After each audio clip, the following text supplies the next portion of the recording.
لو انت عايز تعرف ازاي تسخن قبل التمرين فالفيديو ده ليك. Okay then, let's do it. What? انا اسمي حسام هاني، وفي فيديو النهارده هقول لك على افضل روتين تسخين تعمله قبل التمرين عشان تقلل الاصابات وتقدر تتمرن بكفاءة.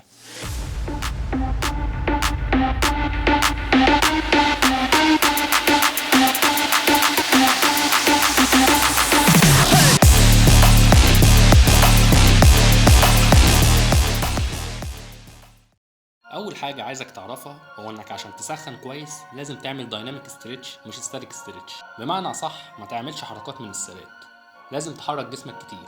علشان تعرف الفرق بين الدايناميك والستاتيك ستريتش انا عملت فيديو عن ايه الفرق ما بينهم، هيظهر لك فوق دلوقتي، روح اتفرج عليه.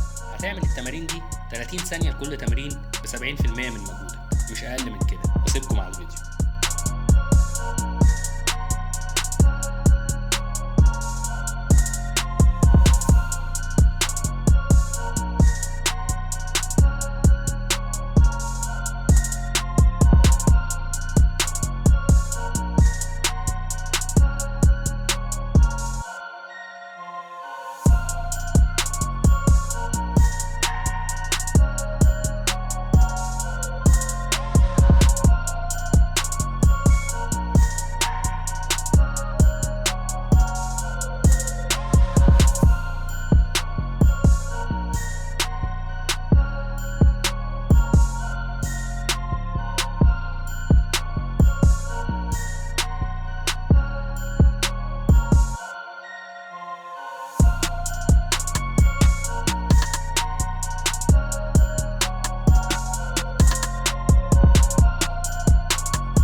وبكده نكون خلصنا فيديو النهارده.